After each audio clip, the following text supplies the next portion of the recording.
Kisah akan berfokus pada seorang ibu rumah tangga bernama Suzuki. Saat ini ia sedang kedatangan tamu anak-anak komplek yang ingin bermain di rumahnya. Menyadari jika makanan habis, ia meminta izin kepada anaknya bernama Mai untuk pergi ke minimarket membeli camilan, menutup semua hal yang bisa membahayakan anak-anak, dan buru-buru berangkat setelah semuanya dirasa aman.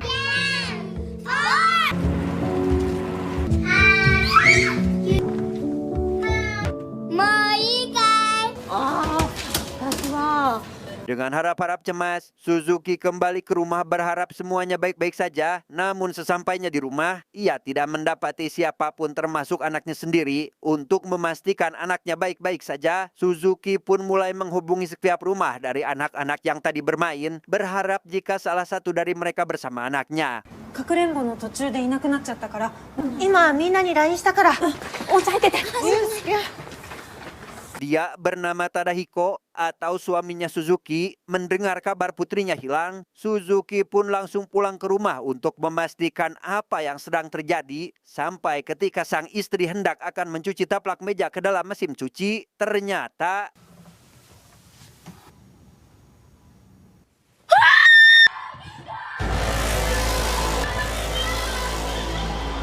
Satu tahun kemudian setelah kejadian anaknya meninggal di dalam mesin cuci, Suzuki yang masih mengalami trauma berat pun diajak oleh ibu mertuanya ke kuil untuk berdoa. どう？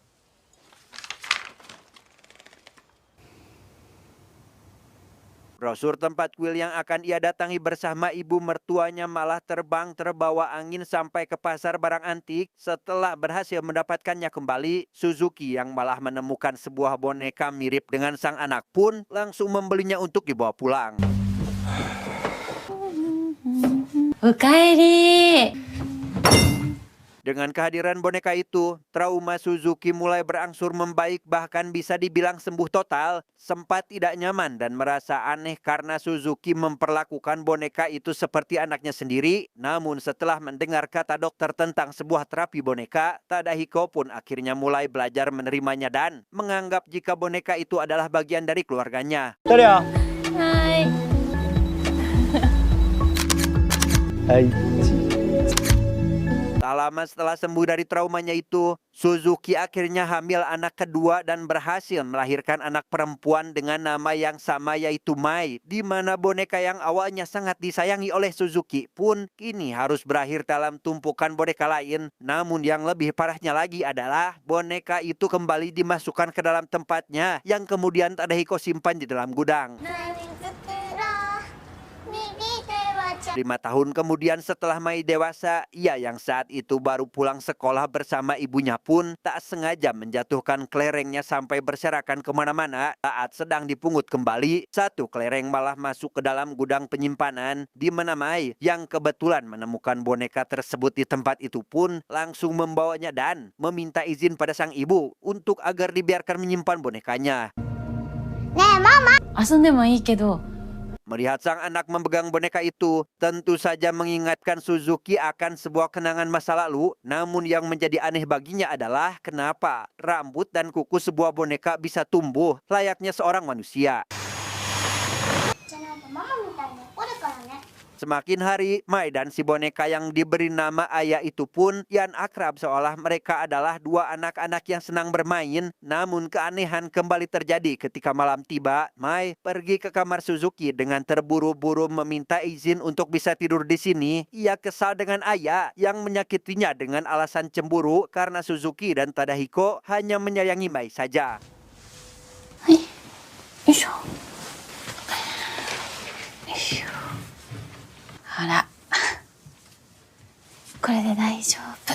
Singkat cerita, esok hari pun Caang. Setelah pulang sekolah, kali ini Suzuki dan Mai membawa temannya untuk sekedar silaturahmi. Namun, baru saja Mai dan anak itu ditinggal berdua, tiba-tiba saja si anak menangis dengan sangat keras yang ternyata... Mai, なんでこんなことしたの? Suzuki pun menyuruh Mai untuk meminta maaf karena sudah menggigit tangan temannya sendiri. Namun bukannya meminta maaf, Mai malah menuduh jika boneka yang diberi nama Ayah adalah pelakunya dan ikut menangis seperti si anak yang telah ia gigit. Sore harinya setelah minta maaf, Mai mengajak ibunya untuk bermain petak umpet. Namun karena permainan itu diharamkan di rumah ini, Mai akhirnya bermain petak umpet berdua hanya dengan ayah saja. Penasaran dengan anaknya yang lari-larian sejak tadi, Suzuki pun masuk ke kamar sang anak untuk menasihatinya. Namun ternyata si anak sedang berada di luar dengan ayah yang sedang duduk di atas kursi. Namun yang membuat si ibu rungsing adalah ketika mendapati foto Mai dicoret-coret dengan Mai yang menjelaskan jika itu semua adalah perbuatan ayah. 何か心当たりはありますか？どうしてこんなに書いたのって聞いたら、あやちゃんが言ったって。 Hari demi hari keanehan sering muncul tatkala si boneka mulai menempel dengan Suzuki, ditambah sang anak yang menggambar hal aneh dan masih berbohong dengan mengatakan jika ayah lah yang membuatnya. Kesal dengan hal tersebut, tepat ketika Mai berangkat sekolah, Suzuki memilih untuk membuang saja boneka tersebut tanpa sadar jika hal itu malah mengundang sesuatu yang lebih mengerikan. Contohnya seperti yang satu ini.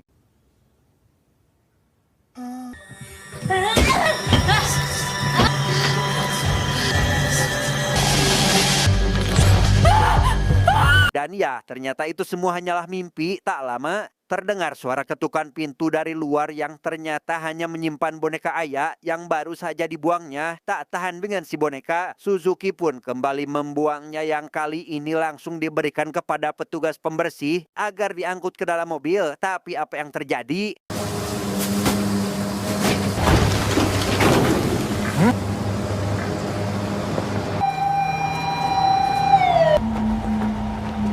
Tak apa lagi yang terjadi, si petugas tadi mengalami kecelakaan dan tersangkut di dalam mobil, disusul dengan kedatangan Mai yang membawa boneka ayah bersamanya.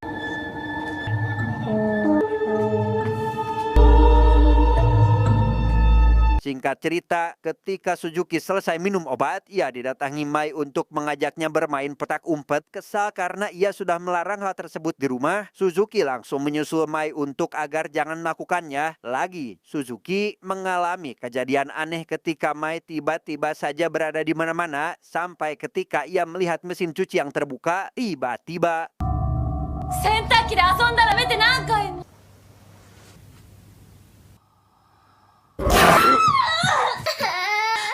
Apa yang Suzuki lakukan membuat Mai harus dilarikan ke rumah sakit. Suzuki sendiri disarankan tinggal dulu di rumah sakit untuk mengecek, takutnya kondisi mentalnya tidak stabil. Merasa jika hal itu diperlukan, Suzuki pun akhirnya setuju untuk menginap di sana selama beberapa hari asalkan Tadahiko membawa boneka itu ke kuil yang sebentar lagi akan melakukan upacara pembakaran. 近所にお焚き上げ供養をしてくれるお寺があるってお母さんが。それで安心できるなら Di rumah, Tadahiko lantas menghubungi pihak kuil dan diminta untuk memotret semua gambar bonekanya untuk diteliti. Awalnya boneka ayah akan dibakar 1 bulan lagi bersama boneka lain. Namun setelah Pak Pendeta melihat fotonya dengan seksama, ia pun meminta Tadahiko untuk memasukkan kembali bonekanya ke dalam kotaknya lagi dan akan langsung dijemput hari esok oleh pihak kuil. Penasaran dengan sejarah boneka itu, Tadahiko pun mulai mencari dari internet tentang asal-usulnya yang ternyata ayah adalah boneka dari era Showa, ciptaan seorang pembuat boneka kawakan bernama Kokichi Yasumoto yang mengabdikan hidupnya hanya untuk membuat boneka.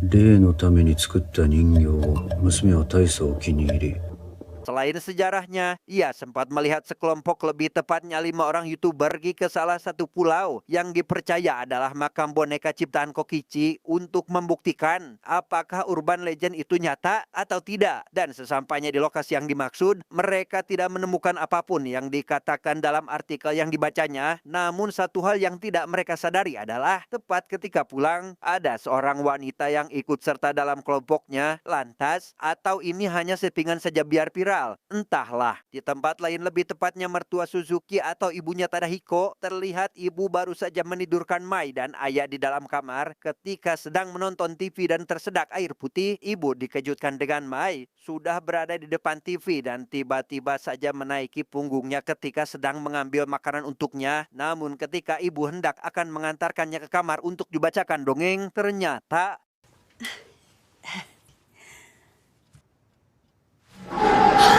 Ya, ibu langsung menghubungi Tadahiko untuk mengabarkan jika bonekanya seolah terasa hidup. Penasaran dengan hal itu, Tadahiko pun teringat dengan monitor CCTV pengawas bayi yang ia pasang, yang ternyata isi di dalam video tersebut terdapat percakapan antara ayah dan anaknya tentang tempat tinggal ayah di masa lalu. Tadahiko kembali googling terkait apa yang dilihatnya barusan dan betapa terkejutnya ia ketika menyadari jika apa yang dikatakan istrinya benar-benar nyata tentang ayah si boneka hidup. Terbukti dari namanya yang benar-benar ayah seperti yang selalu dipanggil oleh Mai, terutama tentang tempatnya tinggal yang sama persis dengan tempat kelahiran Kokichi atau si pembuat bonekanya. 今から人形を取りに行くから前は起こさないでおいてくれる。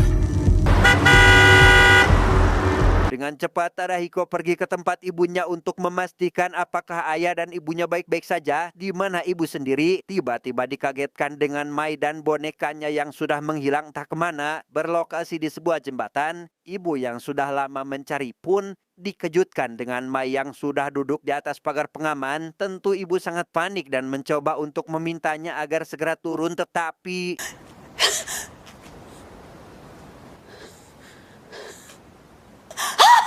tanpa tahu apa yang terjadi, sesampainya di rumah, tidak ada siapapun kecuali Mai dengan bonekanya yang baru sampai. Melihat mulut Mai berlumuran getih, ia pun segera mengelapnya dengan sapu tangan, disusul dengan kedatangan polisi yang membawa serta ibunya yang terluka. 私の欄干に座ってる孫を助けようと思ったら前じゃなかった。 Setelah mendengar pernyataan si ibu tentang ia yang diserang oleh sesuatu, polisi atau kita panggil saja Pak Inspektur pun mengajak Tadahiko untuk melihat video rekaman CCTV di tempat kejadian yang ternyata benar. Ibu telah diserang tepat setelah dia menyelamatkan Mai. 娘さんで間違いないですか?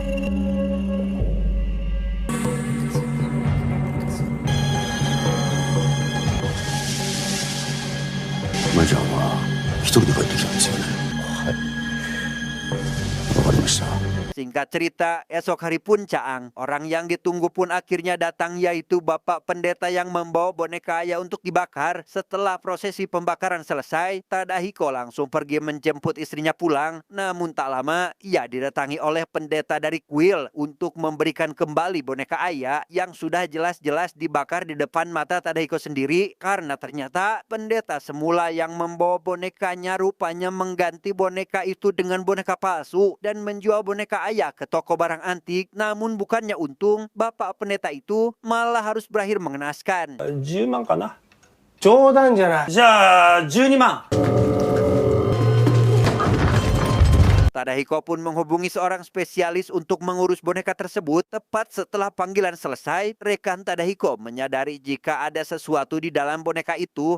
Dan ketika tahu jika itu adalah gigi, Tadahiko dengan cepat melakukan rongsen. Dan coba tebak apa isi dari boneka itu?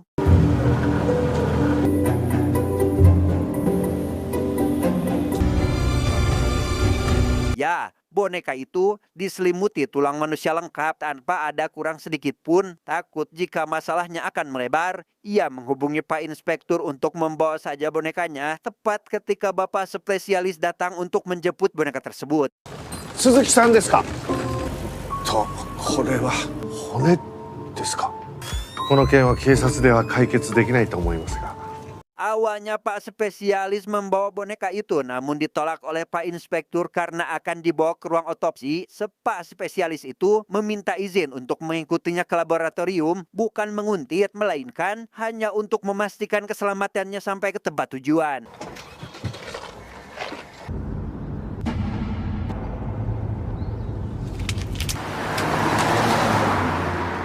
Benar apa yang dikatakan oleh Pak Spesialis, tepat ketika memasuki sebuah terowongan, boneka yang awalnya berada di kursi depan tiba-tiba saja menghilang dan tiba-tiba...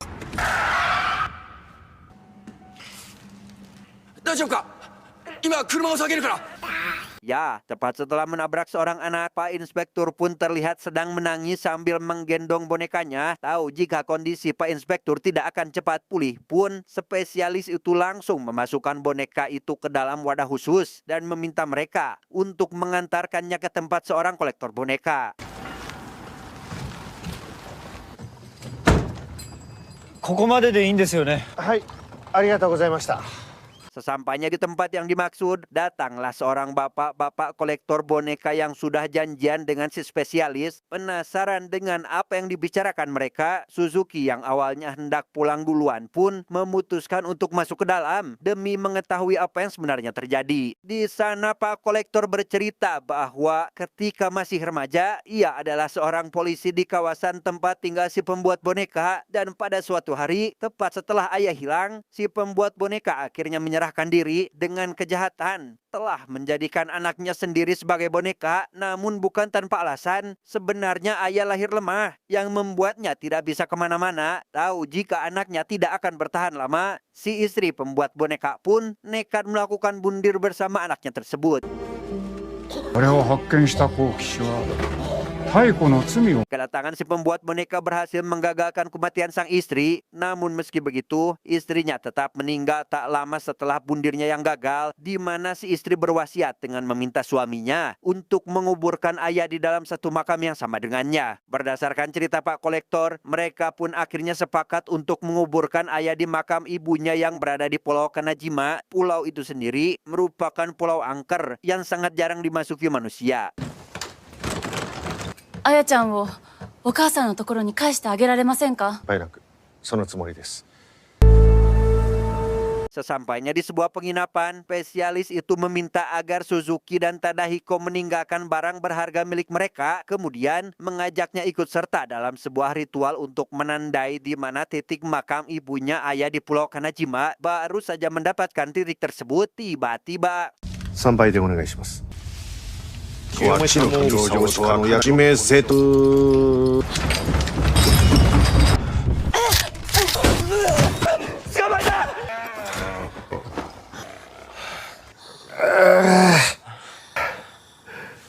Singkat cerita, esok hari pun Caang. Setelah semalam diganggu oleh ayah dan berhasil menangkapnya, kini Suzuki dan Tadahiko pergi ke pulau tersebut hanya berdua saja. Tidak bisa ikut lantaran kakinya terluka. Pak spesialis hanya memberikan sekop dan sebuah detektor logam untuk mereka agar lebih cepat menemukan makam yang dicari. 棺には習わしで六文銭が入ってるはずなんで。ほんじゃ。お願いします。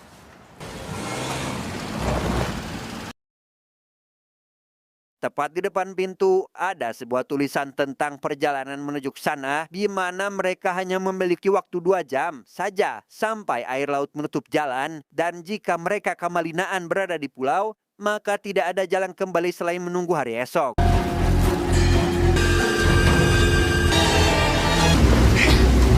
Singkat cerita, sampailah mereka di makam yang dimaksud. Tepat 30 menit sebelum jalan tertutup, mereka berhasil menemukan makam dan langsung menggalinya. Tepat setelah mendoakan penghuni makam dan melempar ayah ke dalamnya, Potomai kecil malah ikut terjatuh sehingga...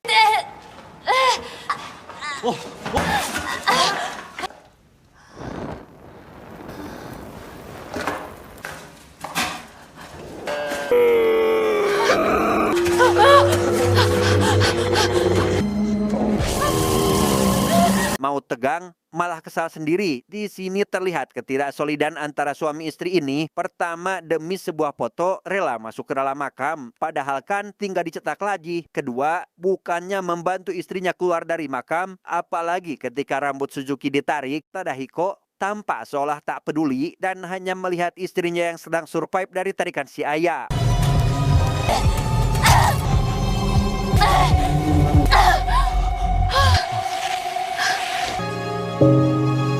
Beberapa jam kemudian, sampailah Suzuki dan Tadahiko ke rumah. Mereka disambut oleh Mai yang langsung memeluk Suzuki, di mana Tadahiko sendiri malah mengalami kejadian seperti ini.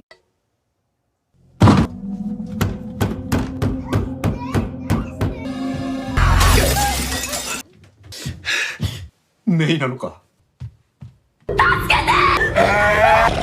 Tak apa yang sebenarnya terjadi, ayah dibawa oleh Mai pergi entah kemana, mencoba menyusulnya tapi tidak bisa. Ternyata...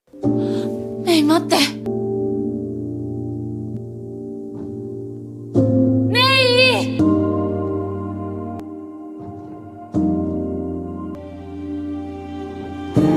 Untuk kedua kalinya, entah apalagi yang terjadi, anak mereka yang sudah meninggal yaitu Mai kini ikut pulang bersama mereka dari pulau tersebut. Dan entah kemana si Mai ini, kini mereka sudah berkumpul dengan Mai yang sudah berada di rumah bersama mereka.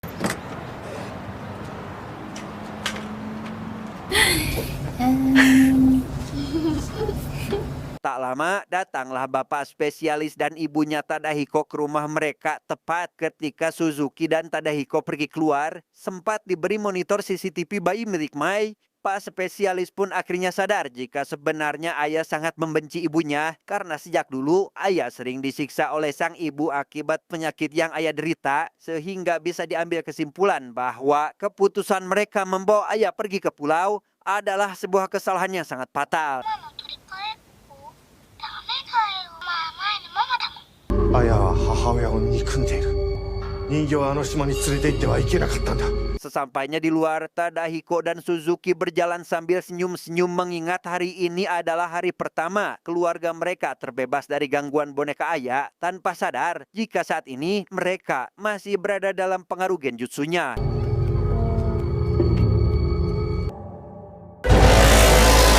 Tamat, ending yang sangat membagongkan.